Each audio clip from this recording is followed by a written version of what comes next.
do this smart hiring like we talked about. If you can reconcile in your mind the mindset you need to have to turn this around and let go of that idea of I've got a time problem, turn it into I've got a prioritization problem and follow these steps as we've gone through them, you'll learn to delegate better. You can start that journey of playing to your strengths, which is where you build momentum. And then you start to be on the right track.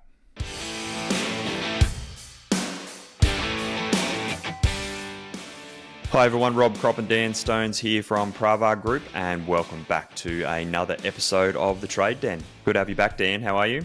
Hi Rob, good to be back. Hi everyone. Yep, today we're back with another Matters episode, a Time Matters episode. If you're like most business owners, there's a high chance you're probably spending way too much time doing the wrong work. The answer, pretty simple, stop doing the wrong type of work, right?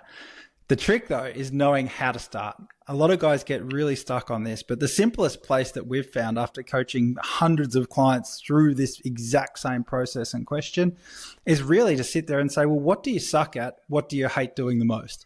It sounds simple, but that really is the best place to start. And Rob, most people work on autopilot. They never really explore that question. And it's understandable when you're caught right in the thick of things. Yeah, when you're working 60, 70, 80-hour weeks just to try and keep the wheels moving in a business, it's hard to take a step back and be objective to be able to go, well, what can I delete or what can I delegate out to someone else? Especially if you've got that mindset of the longer and harder I work, the more money I make, and no one's as good as me. It just saves me time and energy and money if I just do it myself. Like if you're in business with that mindset, then it's hard to be objective to be able to go, well, what do I suck at and who and what can I delegate out? Yeah, and this is sort of, for many people that at least come to us and it's their first time with coaching, this is their first experience of that part of coaching where it's looking at someone's blind spots or pointing things out that they can't notice themselves even though they're involved in it. Yeah, definitely. And especially with the clients that we meet who are really rubbing up against that, trying to break through that $1 million barrier that so many trades businesses get stuck at. You've already had the experience of putting on an apprentice or two or got a couple of tradies around them. So they already appreciate the power of delegation and leveraging through somewhat of a ground crew. But what they find is that there's this whole other thing that's called running a business, and they are starting to phase themselves off the tools and start to get into the office, but they're doing stuff that is just not their sweet spot. They hate doing it. I want to go as far as saying they suck at it, yet they feel compelled, obliged, and it just becomes a part of their daily grind that they don't like doing. Have you got a top 5 list? I do. We see this all the time with clients, and it's things like being a delivery guy, like picking up materials and dropping stuff off the site just to keep the guys busy. And it's like, mate, what are you doing? That's an apprentice's job. Get one of your tradesmen doing that. It's like, that's such a low value task, or an LVT as we call it. Absolutely. Any others? Come on, that's one. I know you got more. It's all the administrative and the bookkeeping function within a business. Yeah. And I don't want to downplay the role that these people do in the business. Like, it's such an important part, but you got to realize it's not an important part for you as a business owner, and that's the distinction.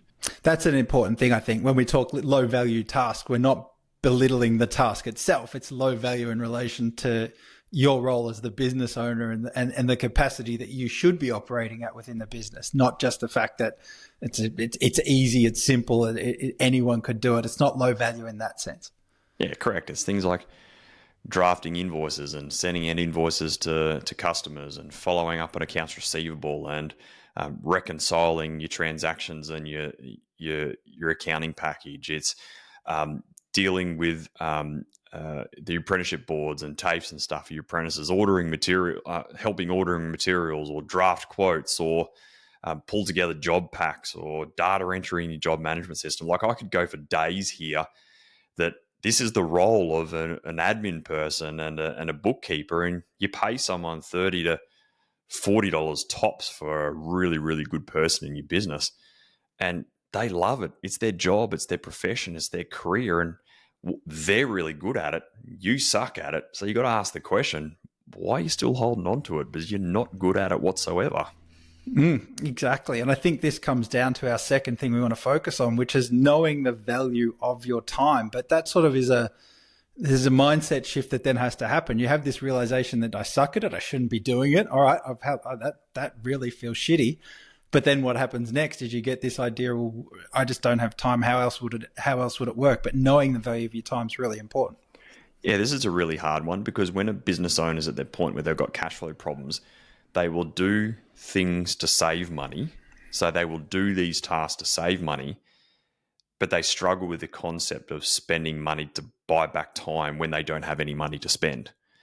And so instead of, like, if you're honest with yourself, if you're listening, you're probably doing anywhere from 10 to 20 hours a week of shit you hate and suck at and shouldn't be doing. And you're probably doing it at nighttime at the expense of spending time with your family.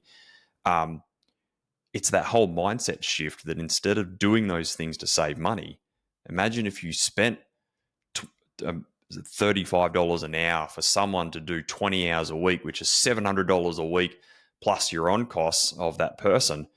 Imagine if you just spent $1,000 a week for that person. How much could you do with that 20 hours a week? And that's a complete different mindset, especially when you got cash flow problems like a lot of small business owners do. Yeah, and if you're thinking, well, what else would I do? Things like going out and winning more work. Could you win one extra job, which would well and truly cover your $700 a week in most instances at the levels we coach at? I think that's a no-brainer is when you start to break it down that way. The other thing I think that comes into it is it then becomes not so much a time problem, but a priority problem. Yeah, correct. And we say this all the time here on the podcast and with our clients is that you don't have a time problem as a business owner. You've got a prioritization problem. You've got 24 hours in a day, 7 days a week, 365 days in the year. And you've got the same amount of time as everyone else. And if you're stuck working long, crazy hours and not feeling like you're moving ahead, it's not because you've got a time or a time management problem. You're just not prioritizing the things that matter. And it's often a reflection that you're doing shit that you shouldn't be doing. It's not best use of your time. And they're the low value tasks that, yes, have to get done, but don't have to get done by you as the business owner. And if you were just honest with yourself around that and delegated that stuff out, you would be happier, healthier, and the business would run so much more smoother when you got that stuff off your plate. Yeah, for sure. And let's just make that point and stress it, that hiring smart doesn't mean hiring expensive. Like you don't go out and you start, and we've had guys do this, right? They think, well, the best thing to do is make myself redundant. That's almost their goal in business. But that's not what we're saying here when we start this process. When you're hiring smart to do something like that, that's going to replace what you're doing in terms of LVTs, it's not an expensive exercise like you outlined before. Yeah, correct. And I think the business owners treat their time as like it's free. So that's why they've got this mindset. It's like, well, I'll spend 5 or 10 hours a week picking up materials and going to the suppliers just so I can keep my guys busy on site. But it's like, it doesn't cost you anything. But it's like, well, mate, there is a cost, because what could have you have done in that 10 hours? That's opportunity cost. So send a bloody apprentice who you're paying, $20 an hour, get them to go and do the suppliers runs, and you use that 10 hours a week to go do business development. So it doesn't have to be expensive. You just got to be smart around what and who you delegate to, and that's what gets you your time back to focus on the things that matter. Yeah, and you're not just saving time. It's like you just said. It doesn't cost you anything in dollars for you to go and do it, sure, but there's opportunity cost. Same thing when you get this in place and you start doing it, you'll save more than time. The business speeds up, for instance. Yeah, correct. And delegate through a good bookkeeper, delegate through a good operational admin. Those resources cost you $30 to $40 an hour, and as you said, not only does it get you your time back, but we've seen it so many times with clients where they've got someone into this role and all of a sudden invoicing gets done consistently, data management gets done consistently. The business runs so much more professionally. There's so much better communication with clients. All the data entry gets reconciled into your accounting package consistently. It's not just a time thing. It's the whole professionalism of the business goes to a whole new level because someone who loves this stuff is taking responsibility for it rather than you doing it at 11 o'clock at night when you're tired and worn out and you hate it and resent it. That's the difference when you delegate this stuff out and give it to someone who actually thrives on these tasks.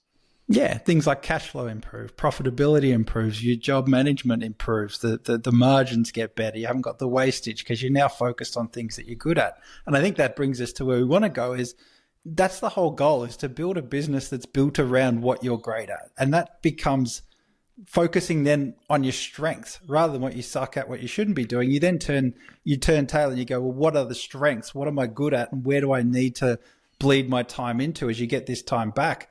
We've had guys that sit there twiddling their thumbs in the office going, well, what do I do now? I don't know what to do. I'm just sitting here. But if you can then turn the corner and say, well, let's focus on strengths, again, the game changes. Yeah, correct. It's you buy back those 10 to 20 hours per week.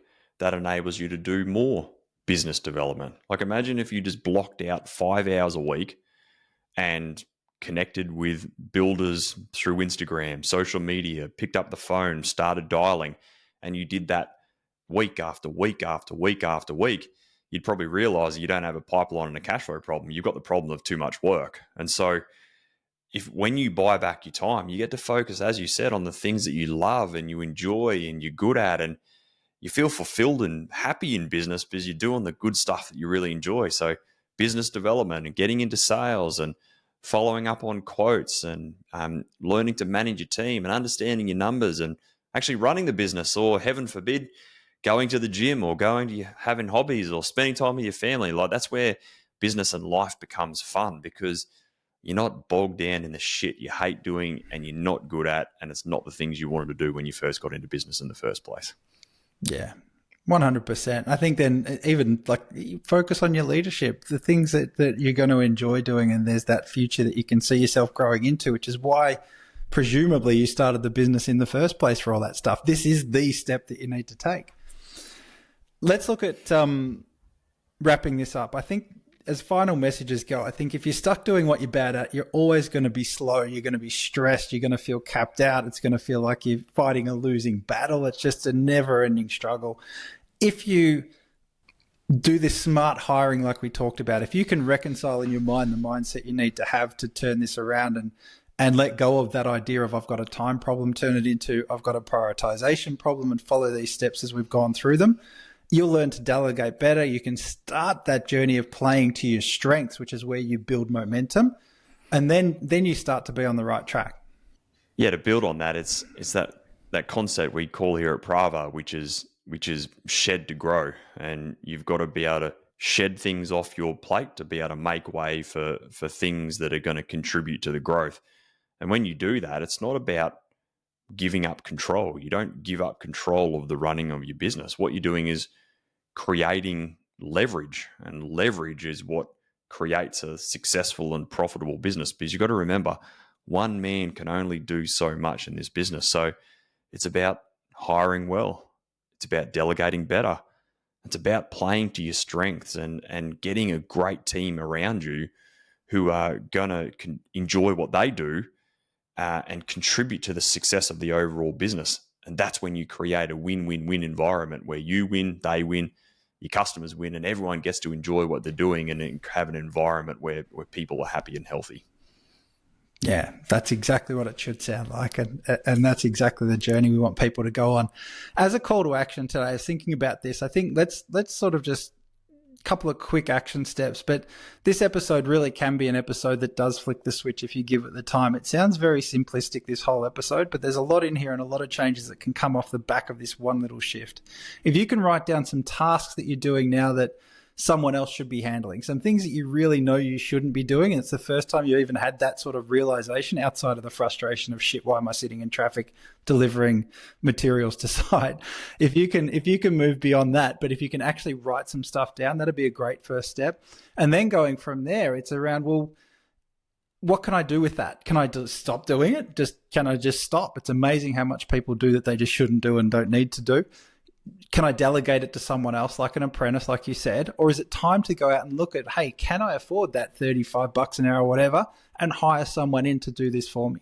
if you can just start taking those steps, that's really a perfect sort of action step or a flow out of this episode. So that's where we're going to land on our call to action this week. And of course, Rob, if people are still wrestling with the idea of whether there's a mindset blockage, there's just something that doesn't feel right, there's a kink in their business that might seem a bit different or a bit special in the situations and circumstances they've got, they can always book in and have a discovery call to go through this.